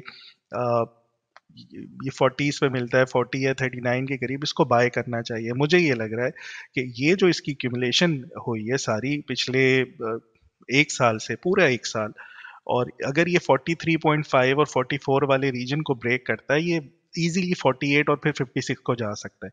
सो ये भी एक अच्छी पिक है, और मुझे लग रहा है कि ये ओवरऑल सीमेंट सेक्टर में लैग कर रहा है जिस तरीके से सीमेंट सेक्टर परफॉर्म कर रहा है। सो इसका ये ब्रेकआउट बहुत इंपॉर्टेंट है। ये हुआ तो ये बहुत अच्छी रैली कर जाएगा, और यहाँ पर बाय ऑन डिप वाली स्ट्रैटेजीज को लेके बैठना चाहिए और इंतज़ार करें। ये देख रहे हैं कितनी खूबसूरत इसके ऊपर कपर हैंडल की भी फॉर्मेशन बनी हुई है। सो ये मोस्ट लाइकली आगे बढ़ता हुआ ही नज़र आएगा। फिर इसके बाद आगे चलते हैं। मेरा फेवरेट पैटर्न है एक्यूमुलेशन बॉक्स को जब ब्रेक करता है और उसके बाद जो रैली शुरू होती है, ये सबसे बेहतरीन पैटर्न होता है। हमने काफ़ी दफ़ा देखा भी है, जैसे बैंक ऑफ पंजाब में भी हमने रिसेंटली देखा था। अब मुझे ये लग रहा है जैसे पेस में अब बना हुआ है, और उससे पहले भी यहाँ पे एक्यूमुलेशन बॉक्स बना था, बॉक्स ब्रेक हुआ 4.5 रुपये पे और सीधी इसकी राइट गई थी 8, सवा 8 तक। अभी भी ये एक्यूमुलेशन बॉक्स इसने बनाया और उसके ब्रेक करके और यहाँ पे सस्टेन कर रहा है 6.4 के करीब। सो यहाँ पे इसको आई थिंक ये इन लेवल्स के ऊपर थोड़ा बाय करना चाहिए। 4.90 का इसका एसएल बनता है, जो सी पॉइंट है। इसमें भी ABCD का पैटर्न जो है मुझे लग रहा है ये परफॉर्म कर जाएगा, और ये शायद 10, सवा 10 रुपये भी जा सकता है। सो अगर ये इसकी एक्यूमुलेशन थोड़ी और हो जाए यहाँ पे, एक मेरे ख्याल में 15-20 दिन और ये यहाँ पे जमा हो जाए, सो ये बहुत अच्छी फिर एक और लेग बना सकता है ऊपर की तरफ के। स्टॉप लॉस आप सी पॉइंट ये जो बताया हुआ है इससे थोड़ा सा नीचे रख लीजिएगा, और मेरे ख्याल में इसकी भी जो एक्यूमुलेशन थी वो बहुत अच्छी थी, और ओवरऑल ये भी आपकी कप की फॉर्मेशन बनी हुई है यहाँ तक पिछले 2021 के हाई से अब तक। ये जो अभी रिसेंट हाई लगा और अब यहाँ पे ये हैंडल है, और उसके बाद मोस्ट लाइकली ये ब्रेक होता हुआ नजर आएगा। हमारे पेस रिसेंट टाइम्स में प्रॉफिटेबल कंपनी हो गई है और अभी इनको कोई कॉन्ट्रैक्ट्स भी मिले हैं। इसकी क्या आउटलुक आपको नजर आ रही है? पहली तो बात है कि इनके रेवेन्यू जो है ना वो 8x बढ़े हैं इस साल जो है वो। Again that is one thing जो कि एक बड़ा आप कह सकते हैं एक बहुत अच्छे से कंपनी पिछले कई 4-5 सालों से ये लॉसेस में चल रही थी, और अब हुआ ये है कि बेसिकली इनका एक फर्स्ट कैपिटल टावर के नाम से जो है लाहौर के अंदर टावर कंप्लीट हुआ है, और वो जो है अगेन उन्होंने सेल्स के लिए रखा है। और अगेन वो कहा जा रहा है कि लाहौर के अंदर जो है वो सबसे ज्यादा हाइट वाला जो है वो टावर उन्होंने बनाया है, और जितने भी फाइनेंशियल इंस्टीट्यूशंस है ना वो वहां पे आ रहे हैं। तो अगेन जब वो वहां पे आएंगे तो ये रियल एस्टेट का कारोबार वगैरह करते हैं पेस, और इसके अंदर फिर इनको नजर भी आ रहा है, और हमें ग्राफ भी थोड़ा सा इसी वजह से नजर आ रहा है इसमें परफॉर्मेंस आई है। सो अगर ये बरकरार रहा और उनके रेवेन्यूज वगैरह इसी तरीके से जनरेट हुए, जो कि अर्निंग्स अभी देख ली हमने पॉजिटिव हो गई है, तो मुझे लग रहा है कि अर्निंग्स अगेन थोड़ा सा इंक्रीज करती रहेंगी, और अगर ये होता रहा तो फिर तो ये बहुत जबरदस्त परफॉर्म करेगा। सही, आप कह रहे हैं कि लाहौर में बुर्ज खलीफा बना दिया इन्होंने? हाँ, बस आप कह लेंगे हमारे लिए तो वो बुर्ज खलीफा हो बुर्ज सकता खलीफा, है। चलो चले ग्रेट। अच्छा, नेक्स्ट अभी आपने बैंकिंग सेक्टर की बात की और आप कमर्शियल बैंक्स की तरफ ज़्यादा पॉजिटिव थे। सो मुझे अलाइड बैंक अगर टेक्निकली मैं देखूं बहुत अच्छे तरीके से परफॉर्म करता हुआ नज़र आ रहा है। रिसेंटली अभी इसने 1-2 दिन पहले ही अपना ऑल टाइम हाई ब्रेक किया। 2014 का जो इसका हाई था, 10 साल के बाद ये हाई ब्रेक हुआ है। ये हाई था 138 या 139 के करीब का। ये जब इतने बड़े इतने पुराने लेवल्स ब्रेक होते हैं ना, सो रैली फिर कंटिन्यू करती है। ये इतने आसानी से ये लेवल्स को ब्रेक करना कोई आसान काम नहीं होता। अगर 10 साल लगा के उससे ऊपर आके सस्टेन कर जाता है, सो आप इसमें रैली एक और देख सकते हैं, और ये इसके हाईज नहीं है। सो अगर कोई बैंक टेक्निकली कोई पीछे रह गया, सो मेरे ख्याल में चार्ट्स के ऊपर वो एलाइड बैंक है, इसको बाय करना चाहिए। स्टॉप लॉस आप 110 का रख सकते हैं। इसके आसान से टारगेट्स 156 और फिर ये 182 भी आराम से हो सकता है। बहुत बड़ा लेवल है जो ब्रेक हुआ है 10 साल के बाद।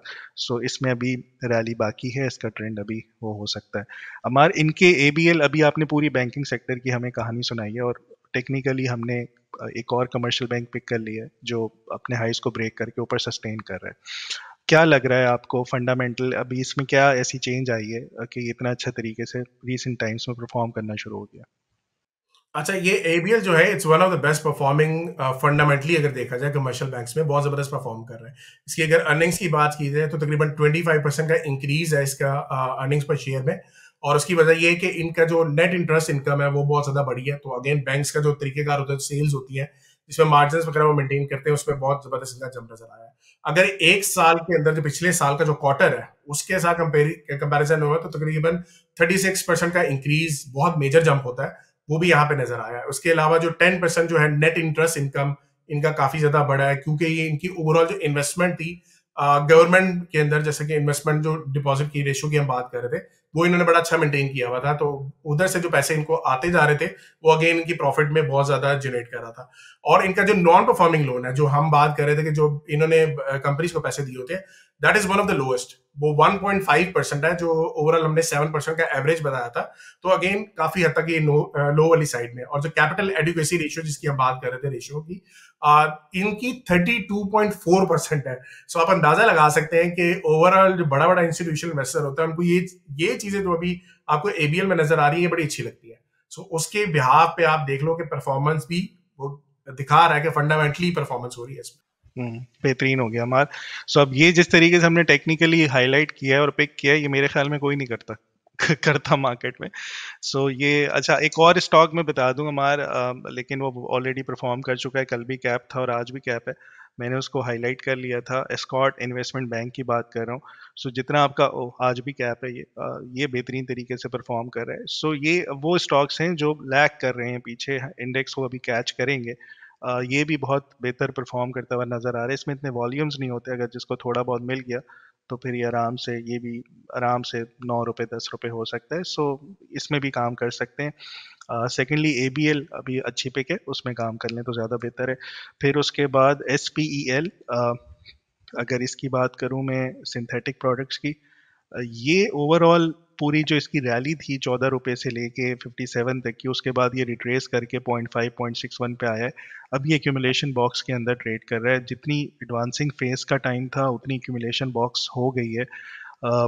मुझे ये लग रहा है कि यहाँ पे बस कुछ दिन की बात है, ये परफॉर्म करना शुरू कर देगा। अगर इसको करंट प्राइस पे बाय करते हैं 38 के करीब, तो इसका स्टॉप लॉस 31 बनता है और TP इसकी 45 बनती है। रिस्क रिवॉर्ड 1-1 रख के आप इसके ऊपर ट्रेड कर सकते हैं। अगर ये 45 को ब्रेक करता है, सो ये इजीली जाके दोबारा से अपने हाइस 56-57 को टेस्ट कर सकता है। ये करंट प्राइस की एक और पिक हो सकती है आपकी। सो ओवरऑल हमार ये कुछ पिक्स थी इस हफ्ते की। आप इसको मॉनिटर कर सकते हैं, आप इन लेवल्स पे ट्रेड कर सकते हैं। और अगेन स्टॉप लॉस को ज़रूर फॉलो करें, जो टारगेट प्राइस बताई हुई है उन पे अगर प्रॉफिट बुक करना चाह रहे हैं तो प्रॉफिट्स भी बुक करते रहें साथ साथ। जी हमार, मैं SPL का थोड़ा सा मैं वैसे मेंशन कर देता हूँ कि it's a very good stock overall. जो यानी ये प्लास्टिक के प्रोडक्ट्स वगैरह बनाते हैं और इनके कस्टमर्स काफी ज्यादा हैं। फूड की इंडस्ट्री में पूरे देख लो आप, यूनिलीवर हो गया, KFC, मैकडोनल्ड्स वगैरह, आपके नेस्ले वगैरह, सबको ये प्रोडक्ट बना के देते हैं। फिर सीमेंट्स के लिए भी ये प्लास्टिक की कुछ चीजें बना के देते हैं, ऑटो की इंडस्ट्री के लिए भी सारी चीजें बना के देते हैं प्लास्टिक की। तो ओवरऑल आप देखो ये वो वाले सेक्टर्स हैं जो कि आपके ओवरऑल अच्छा परफॉर्म करते ही हैं। वैसे फूड पर्सनल तो वैसे ही जबरदस्त परफॉर्म कर रहा होता है, हमारी जो पॉपुलेशन ग्रोथ है, लेकिन ओवरऑल ऑटो जो सेक्टर है या सीमेंट सेक्टर है वो सिक्लिकल है, और जब वहां से डिमांड आएगी तो इनके पास भी डिमांड आएगी। तो ओवरऑल जो आपने जंप भी देखा ना 15 से 50 के पास, ये जंप इसी वजह से था कि इनकी बहुत जबरदस्त अर्निंग्स इंक्रीज किए, 3 टाइम्स इनकी अर्निंग्स इंक्रीज हुई है पिछले 1 साल के अंदर। तो ये एक जंप जो है ना, ये आपको कंसिडर करना चाहिए। मुझे ये लगता है कि आगे जाके फंडामेंटली ये भी अच्छा स्ट्रॉन्ग पिक है कि इसके जो है बिजनेस वगैरह थोड़ा सा बेहतर रह सकता है, और इट कैन परफॉर्म। अच्छा जी अमार, एक और स्टॉक है मैं हाईलाइट करना भूल गया। बिग बर्ड के नाम से ये रिसेंटली ही स्टॉक मार्केट पे आया, एक्सचेंज पे। अ, इसने आई थिंक 46 से ये परफॉर्म करता हुआ 88 तक ये ऑलमोस्ट डबल हुआ, और उसके बाद रिट्रेस होके दोबारा 54-55 के करीब है। सो टेक्निकली डेटा के ऊपर तो इतना कुछ नहीं है इसके ऊपर शो करने के लिए, लेकिन इसमें एक चीज़ अच्छी होती हुई नज़र आ रही है। डाइवर्जेंस नज़र आने लग गई है, बुलिश डाइवर्जेंस आपकी, कि प्राइस नीचे आ रही है और वॉल्यूम्स आपके इंक्रीज हो रहे हैं। इसका ये मतलब है कि जो कमज़ोर दिल हजरात होते हैं ना, उनसे उनसे पकड़ना, उनसे वॉल्यूम्स लेना, उनसे अपने स्टॉक्स लेके उसको उसको कॉर्नर कर देना। सो ये जो चीज़ है, ये वाइकॉफ की स्ट्रेटेजी में आती है कि जब वॉल्यूम्स के ऊपर आप डाइवर्जेंस देखते हैं तो स्टॉक परफॉर्म करना शुरू कर देते हैं। उसकी एक अच्छी एग्जांपल मुझे नज़र आ रही है। मुझे ये लग रहा है कि ये भी इसको पिक कर सकते हैं इस स्टॉक को इन करंट लेवल्स के ऊपर, और थोड़े से इंतजार करें तो अपने लोअर हाइस को भी ब्रेक कर जाएगा, जो कि 73 और 83 के करीब का है। सो करंट प्राइस जो चल रही है इसकी 57-56 के करीब है, यहाँ बाय करना चाहिए, और बाउंस होता हुआ नजर आएगा। वॉल्यूम्स के ऊपर डाइवर्जेंस एक अच्छा साइन होता है। हमारे इसके ये टेक्निकल्स पे तो इतना डेटा नहीं है, लेकिन डाइवर्जेंस अच्छी दिखा रहा है वॉल्यूम्स के ऊपर। अब मुझे आप ये बताएं कि फंडामेंटली ये कहाँ स्टैंड करता है। अभी रिसेंट पास्ट में ही ये लिस्ट हुई है कंपनी पाकिस्तान स्टॉक एक्सचेंज में। अच्छा, एक रेवेन्यू अगर देखा जाए तो पिछले साल का जो क्वार्टर है उसके निस्बत 24% का इसमें इंक्रीज देखा गया है, और तकरीबन 32% का नेट प्रॉफिट इंक्रीज है। दिस इज अगेन, अगर अच्छी कंपनी ऐसा परफॉर्म करे जिसमें 30-40% आपकी अर्निंग्स ग्रो कर रही है, तो वो फंडामेंटली अच्छा ही परफॉर्म कर रही है। इसके अलावा एक चीज, ये कुछ न्यू प्रोडक्ट्स लेके आना चाह रहे हैं। अगेन ये जो है वो फूड, इनका फूड का बिजनेस है, वो जो आपके फ्रोजन जो है प्रोडक्ट्स वगैरह ये अपने पास रखते हैं। इसके अंदर रॉ फिश का जो फिलेट्स है, रॉ फिश फिंगर का जो अगेन पाकिस्तान के अंदर बहुत उसको एडमायर किया जाता है, सर्दियों में बहुत ज्यादा खाया जाता है। तो ओवरऑल ये भी लॉन्च करने जा रहे हैं। जब ये लॉन्च होगा तो इनकी अगेन प्रोडक्ट्स के अंदर एक चीज इजाफा हो जाएगी। इसके अलावा जो है, क्योंकि ये वैसे तो थोड़ी सी पुरानी कंपनी है लेकिन लिस्ट अभी हुई है, तो ये जितनी भी पाकिस्तान के अंदर, लाहौर के अंदर बाकायदा जो कंपनीज हैं उनके साथ कॉन्ट्रैक्ट कर रही हैं, जिसमें जॉनी जुगनू भी आता है और भी कुछ कंपनीज हैं, उनके साथ कॉन्ट्रैक्ट्स कर रही है। तो जाहिर सी बात है, जब आपका खाना वगैरह कॉन्ट्रैक्ट्स होते हैं तो आप उन्हीं को सेल, जब आप करोगे सेल भी ज्यादा बढ़ेगी। सो ये इसका सिनेरियो था। 2023 के अंदर ये थोड़ा सा लॉस में थी, पूरा जो नेट प्रॉफिट ज्यादा इसका लॉस में था। अब जो है ये इट्स इन प्रॉफिट, ना सिर्फ good profit but in a good profit. तो आगे जाके भी मुझे तो फिलहाल तो लग रहा है कि ये भी एक अच्छी कंपनी रह सकती है। ज़बरदस्त अमार, थैंक यू वेरी मच। अब मेरे ख्याल में इस हफ्ते की जो हमारी सक्सेस स्टोरीज है उसको देख लेते हैं। अगर आप लोगों को याद हो, इसी यूट्यूब के ऊपर मैंने इन्हीं एपिसोड्स में कुछ अर्सा पहले इथीरियम की बाय कॉल दी थी कि इथीरियम को लेके बैठ जाएं और ये परफॉर्म करता जाएगा। वही कॉल हमने अपनी कम्युनिटी में दी, और बेहतरीन तरीके से लोगों ने इसके ऊपर ना सिर्फ पैसे बनाए हैं बल्कि अपने प्रॉफ फर्म के अकाउंट्स पास किए हैं। इस सक्सेस स्टोरीज में आप लोगों के साथ दिखाता हूँ, डॉलर्स में बनाए हैं। सो आप लोग जो कहते हैं ना कि सरमाया पाकिस्तान में बहुत बड़ी चेंज ला रहा है, वो चेंज यहाँ पे नज़र आ रही है। सही है, इन्होंने $572 बनाए हैं, और लिख रही हैं Faraz you are a star और we love you, Nawaz Sharif loves you too. $3600 इन्होंने बनाए हैं, $1000 के प्रॉफिट्स इनके बुक हुए हुए हैं। सही है, ये 125% की गेन यहाँ पर हुई हुई है। 4% की गेन इन्होंने प्रॉफर्म के ऊपर बना ली, 1% और करेंगे तो फेज 2 क्लियर हो जाएगा। सो यहाँ पे इतनी बेतहाशा सक्सेस स्टोरीज हैं ओवरऑल कम्युनिटी के, जो मैं आप लोगों को कहता आ रहा हूँ ना कि प्रॉफ फर्म के ऊपर पाकिस्तानी ट्रेडर्स जो हैं वो आउटस्टैंडिंग परफॉर्म कर रहे हैं दुनिया भर में। सही है, सो उसकी एक रीज़न यही हो सकती है कि हमारी कम्युनिटी जो है वो बेहतरीन तरीके से परफॉर्म कर रही है।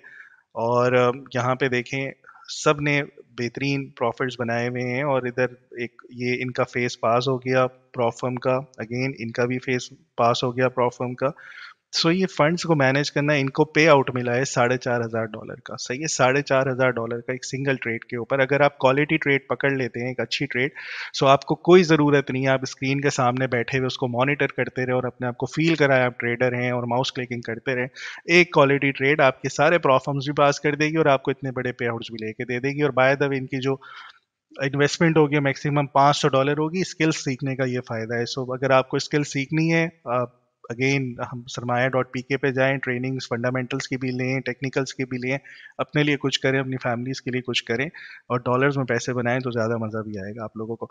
सो ओवरऑल ये था सक्सेस स्टोरीज़ में। अब मैं चार्ट्स बता दूं, हमारी कम्युनिटी में बेतहाशा चार्ट्स हर वक्त, मैं हमेशा कहता रहा हूँ, दुनिया की सबसे बेहतरीन कम्युनिटी है, हर वक्त एक्टिव रहती है। यहाँ पे बहुत ज़्यादा चार्ट्स हर 1 घंटे 2 घंटे के बाद आ रहे होते हैं। अगर आप लोगों को चीज़ें समझ आ जाती हैं, ये चीज़ें चार्ट्स को पढ़ना समझ आ जाता है, तो आप लोग ना सिर्फ अपने एनालिसिस को आगे फ्रीलांस भी कर सकते हैं, बल्कि खुद भी अच्छे पैसे बना सकते हैं। जो यहाँ पे एक चार्ट था USD JPY का, सलमान साहब का बैच 10 के स्टूडेंट है, मैं मॉनिटर कर रहा होता हूँ, बड़ा बेहतरीन चार्ट था, बुलिश डाइवर्जेंस बनी हुई थी और उसके ऊपर एग्जैक्टली जहाँ से उन्होंने बताया वो वहीं से परफॉर्म करता हुआ नज़र आया है। अच्छा जी, ये रहा वो चार्ट, और जहाँ से इन्होंने बताया बुलिश डाइवर्जेंस के बाद ये उसी तरीके से परफॉर्म कर गया। यहाँ पे बुलिश डाइवर्जेंस बनी हुई है, इनकी जो एंट्री प्राइस थी इसको प्ले करते हैं और ये सीधा उसी वक्त जाके आपकी टीपीस को हिट कराया। सो बेहतरीन चार्ट था सलमान साहब आपका। सो कम्युनिटी में ओवरऑल ये सब कुछ चल रहा है। हमार ग्लोबली फंडामेंटल आपको मैक्रोज क्या लग रहे हैं, डॉलर इंडेक्स कहाँ जाता हुआ लग रहा है? ट्रम्प ने कुछ अनाउंसमेंट्स की हैं रिसेंट टाइम्स के ऊपर। सो क्या लग रहा है ग्लोबली आपको, स्टॉक मार्केट किधर जा रही है, डॉलर इंडेक्स किधर जा रहा है? अच्छा, अगेन काफी ज्यादा ना लोगों के अंदर नेगेटिविटी पाई जाती है कि जी स्टॉक मार्केट जो है बहुत ऊपर जा चुकी है, तो हो सकता है जी अगले साल के अंदर जो है आपका रिसेशन आ जाए, कोई मसला मसाइल आ जाए। हमने देखा भी था कि काफी लोग इस तरह से बात भी कर रहे हैं, और हमने यहाँ पे बुल्स एंड बियर्स में बात भी की थी यार कि आप लोगों ने ये देखना है कि जीडीपी के नंबर्स वगैरह क्या जा रहे हैं, आपके जो लीडिंग इकोनॉमिक इंडिकेटर्स हैं वो कैसे जा रहे हैं।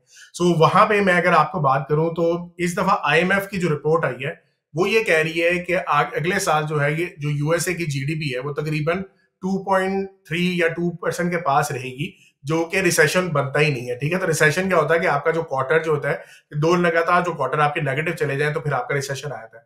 तो अगर आईएमएफ अभी फिलहाल कह रही है, और आईएमएफ वैसे रिवीजन करता रहता है, ये भी चीज ध्यान में रखिएगा, तो लेकिन अभी के लिए जो है वो नंबर्स इस तरह नहीं बता रहे कि भाई यहाँ पे रिसेशन आ सकता है। हाँ, पिछले साल के इसमें थोड़ा सा स्लो डाउन है, लेकिन दैट डजंट मीन कि आपकी एक दफा से स्टॉक मार्केट अंदर हिट होगी। अगर हिट आएगी भी ना तो यहाँ पे सबसे पहले हम बुल्स एंड बियर्स में बताएंगे आप लोगों को, टेक्निकल भी एंड फंडामेंटली भी। अच्छा, रिसेंटली वैसे जो है फॉरेक्स वाइज देखा जाए तो डॉलर में एकदम से बड़ा शार्प जंप नजर आया था, कैनेडियन डॉलर में एकदम से शार्प डिक्लाइन नजर आया था। तो ट्रंप ने आते साथ ही एक झटका दिया पूरी जो नॉर्थ अमेरिकन रीजन है, और इसमें कहा कि मैं टैरिफ लगाने जा रहा हूँ कनाडा के ऊपर और मैक्सिको के ऊपर। और अगेन वो यूएसए के पर्सपेक्टिव से थोड़ी सी एक अच्छी चीज है कि अगर टैरिफ नेबरिंग कंट्रीज पे आप लगा रहे हो तो मैन्युफैक्चरिंग अच्छी हो सकती है। हाँ, कुछ लोग एक भी कह सकते हैं कि जो आपके नेबरिंग कंट्रीज होते हैं वो आप उनके साथ ताल्लुकात आपके अच्छे होने चाहिए, लेकिन अगेन इकोनॉमी वाइज देखा जाए तो वो डॉलर के लिए बहुत बुलिश साइन था और कैनेडियन डॉलर के लिए थोड़ा सा नेगेटिव साइन था। आगे जाके अभी कुछ नंबर्स आने वाले हैं। डॉलर अभी बहुत जबरदस्त मेरे एंड से बहुत जबरदस्त सस्टेन कर रहा है, जो मैं बड़ी अरसे से देख रहा हूँ यार, इसको थोड़ा सा अब नेगेटिव हो जाना चाहिए, लेकिन जैसे जैसे कोई नंबर्स आ रहे हैं, या तो ट्रम्प कोई टोन चेंज कर देता है, कोई बात कर देता है जिसकी वजह से वो बुलिश हो जाता है, या एक दो नंबर्स जो है वो काफी हद तक बुलिश आ जाते हैं। सो ये फिलहाल सिनेरियो चल रहा है, लेकिन मुझे नहीं लग रहा कि अभी फिलहाल कोई नंबर्स ऐसे बता रहे। आईएमएफ नहीं बता रहा यार, हमारी नहीं सुननी, आईएमएफ की सुन ले। तो खैर that is what is happening right now in globally. सही। हमारा डॉलर इंडेक्स अगर टेक्निकली मैं देखूँ ना, तो यहाँ पे लास्ट टाइम हमने डिस्कस किया था कि डाइवर्जेंस है, ड्रॉप हो सकता है, उधर से वहाँ से ड्रॉप हुआ 108 से 105 के करीब आया, अब ये 105 से सपोर्ट, ये प्रॉब्ली आपकी हाई लो भी बन सकती है इस उसकी, अगर इसको हायर हाई कंसिडर करें, इसको ना करें तो। और ये एक बहुत अच्छी एक सपोर्ट थी, जो पहले रेजिस्टेंस थी, ब्रेक नहीं होती थी, अब से एज अ सपोर्ट एक्ट कर रही है। सो हो सकता है ये आपका थोड़ा सा, मुझे ये लग रहा है कि दिसंबर के मंथ में इसको यहाँ पे थोड़ा कंसोलिडेट साइडवेज होना चाहिए, अगर ये इसको ऊपर का ब्रेक करता है। अगर ये बाउंस कर जाता है फिर मुझे लग रहा है कि फिर एक और डाइवर्जेंस बना के फिर से टूटने की तैयारी ना कर रहा हो। So overall dollar index technically daily time frame के ऊपर स्टिल आप बुलिश कह सकते हैं इसको। और इसका ये मतलब है कि आपने पाउंड यूएसडी और यूरो यूएसडी के जो पेयर्स हैं उनको आप शॉर्ट की तरफ देख सकते हैं, लेकिन आपने अच्छे से लोअर हाइस को प्रिडिक्ट करना है और वहां से फिर आप पिछले लोअर हाई के ऊपर स्टॉप लॉस रख के शॉर्ट्स करेंगे अगर आपको वो करना है। अगर मैं इसको ट्रेड करूं तो मेरे ख्याल में साइडवेज रहना रहना ज़्यादा बेहतर है। मैं फिलहाल डॉलर के पेयर्स को ट्रेड ना करूं। फिर हम गोल्ड की बात करें, गोल्ड में भी मेरा सिंपल स्टांस यही है। वैसे डॉलर में ऐड कर देता हूँ, डॉलर का जो है ना, नेक्स्ट वीक के अंदर आपके पीएमआई के नंबर्स आने वाले, लीडिंग इकोनॉमिक इंडिकेटर्स होते हैं ये बेसिकली। अगर आपके वो थोड़े से अगर नीचे वाली साइड पे आएंगे तो फिर आपको डॉलर बेरिश नजर आएगा, लेकिन अगर वो ऊपर वाली साइड पे चले गए तो डॉलर ऊपर जा सकता है। और ये भी जेन रिकॉर्ड पे रहे कि मैंने भी और फराज ने भी अपने एंड से कहा था कि हम बेरिश देख सकते हैं डॉलर को। ठीक है, ये चीजें हम हर दफा जाहिर सी बात है करेक्ट नहीं होते, लेकिन ओवरऑल जो चीजें नजर आ रही होती है फंडामेंटली वो भी हाईलाइट कर रहे होते हैं, टेक्निकली भी हाईलाइट कर रहे होते हैं। अगर उसमें थोड़ा डिफरेंस आता है ना तो आप अपना स्टांस भी डिफरेंस करें, ये इंपॉर्टेंट होता है। ये नहीं है कि भाई आपने एक दफा कह दिया कि यार बेरिश है तो बस बेरिश देखना है, कुछ चेंजेस आ गई फंडामेंटली या टेक्निकल आ गई तो उसको उस तरह प्ले करना चाहिए। बिल्कुल सही कह रहे हैं मार। अच्छा, अब ये गोल्ड की अगर हम बात करें, गोल्ड ने बहुत अच्छी पिछले दिनों रैली दिखाई 2720 लास्ट वीक, जिस टाइम हमने हाईलाइट किया था कि शायद ये रेजिस्टेंस से नीचे आ जाएगी, उसके बाद बुरे तरीके से ड्रॉप होके साइडवेज हो गया। सो अगर गोल्ड को परफॉर्म करना है यहाँ से, यहीं से शुरू हो जाए बढ़ना, यानी कि 2650 का एसएल रख के, और ये 2720 बहुत बड़ी एक राइट हो सकती है 1 आवर के ऊपर अगर ये यहाँ से बढ़ना शुरू करता है। वंस अगेन मेरे लिए सेटअप क्लियर नहीं है, मैं इस पर कोई ट्रेड नहीं करूंगा, मैं साइडवेज ही रहूंगा इस पे भी। सो जो ट्रेंड्स मुझे मिले हुए हैं, फॉर एग्जांपल मुझे क्रिप्टो पे ट्रेंड मिला हुआ है, ईद पे ट्रेंड मिला हुआ है स्टिल। सो जो आसान से खूबसूरत से ट्रेंड्स हैं आप उसको ट्रेड करें, बजाय इसके कि आप कॉम्प्लेक्सिटी में फंसें और बार बार अपने एसएल सेट कराएं। और बेहतर यही है कि हमने एक लास्ट टाइम भी बताया था कि गोल्ड दिसंबर एंड में आई थिंक बाय करना चाहिए, फिर जनवरी में इजीली बुलिश हो सकता है। सो मेरे ख्याल में कुछ दिन अगर इसके ऊपर ट्रेड नहीं करते तो कोई बुराई नहीं है, अपॉर्चुनिटी आपको दोबारा से मिल जाएगी। फिलहाल मेरे ख्याल में इसको साइडवेज की ही तरह ट्रीट करें और इंतज़ार करें कि गोल्ड अगली मूव्स क्या देता है। और एक और चीज़ मैं बता दूं, आई थिंक 2023 मार्च के में मैंने एक एनालिसिस किए थे टाइम साइकिल्स के गोल्ड के ऊपर, जिसमें मैंने ये कहा था कि 80 वीक्स की गोल्ड 80 वीक्स की गोल्ड की रैली है। सो 2023 से लेके नवंबर 2024 तकरीबन 80 वीक्स हो जाते हैं। सो ऑलमोस्ट उसने वो एडवांसिंग फेज की जो रैली थी वो वीकली चार्ट्स के ऊपर पूरी की हुई है। अगेन मुझे टाइम नहीं मिला, मैं इसको डिटेल से अगले उस एपिसोड में ज़रूर इंशाल्लाह आप लोगों से डिस्कस करूंगा कि आगे जो अगले साल की जो हमारी पिक्स हैं, कौन से एसेट्स ज़्यादा बेहतर परफॉर्म कर सकते हैं, गोल्ड कहाँ पे स्टैंड करता है नेक्स्ट ईयर, ठीक है, क्रिप्टो कहाँ पे स्टैंड करती है, वो डिटेल एनालिसिस न्यू ईयर के हम अभी दिसंबर में इंशाल्लाह आप लोगों से शेयर कर देंगे। अब बैक टू क्रिप्टो, जो परफॉर्म कर रही है और मुझे लगता है स्टिल करेगी, इसमें काफ़ी पोटेंशियल है। अभी बीटीसी आपका अगेन 97,000 के ऊपर है। सिंपल ट्रेड प्लान है इसका, यहाँ पे 94 का एसएल रखें और सीधा इसको 100,000 को इजीली ब्रेक करेगा। 108 हमने इसके ऑलरेडी टारगेट्स निकाले हुए थे, लास्ट वीक भी हमने डिस्कस किया था कि वीकली के ऊपर इसके जो टारगेट्स हैं वो 108 के आ सकते हैं। 100,000 by the way easily break कर सकता है। फिर अगर हम इथेरियम की बात करें, सो ये मेरी इस टाइम मुझे लगता है ये एक ऐसा एसेट है जो अभी भी आपको काफ़ी ज़्यादा अच्छे रिजल्ट्स दे जाएगा, गेंस दे जाएगा। रिमेंबर कि हम 33,000 से इसको ट्रेड कर रहे हैं, सो 20% हम ऑलरेडी इस पे जा चुके हैं। सो 4,000 इसका इजी टारगेट है, 4,000 ब्रेक हुआ तो फिर ये और नए हाइज बना सकते हैं। तो ये एक अच्छी आपकी ट्रेड पिक हो सकती है और इसी को ट्रेड करें तो ज़्यादा बेहतर है एज़ कम्पेयर टू गोल्ड। आगे चलते हैं फिर। हाँ, एक मीम कॉइन है डॉग वाइफ हैट के नाम से, इसका ये काफ़ी अच्छे ट्रेंड में चल रहा है इस टाइम। और ये अगेन मेरा फेवरेट पैटर्न जो एक्यूमुलेशन बॉक्स को ब्रेक करता है और उसके बाद फिर नए हाइज लगा देता है, वापस आया, ट्रेस किया उसी पैटर्न को, उसी सपोर्ट को रीटेस्ट करने के बाद या बाउंस कर रहा है। सो इसमें पोटेंशियल नज़र आ रहा है, ये स्टिल परफॉर्म कर सकता है। ये इसके भी जो डबल टॉप है 4.8 उसको जाके फिर से रीटेस्ट करेगा और अगर ब्रेक करता है तो ये आपकी जो कप की फॉर्मेशन बनी हुई है और ये फिर हैंडल पे थोड़ा सा टाइम लेगा। सो ये भी एक अच्छा मीम कॉइन है जो परफॉर्म करता हुआ नज़र आ रहा है। सो ओवरऑल मेरी एंड से ये था मार। मुझे लग रहा है इथेरियम में स्टिल पोटेंशियल है।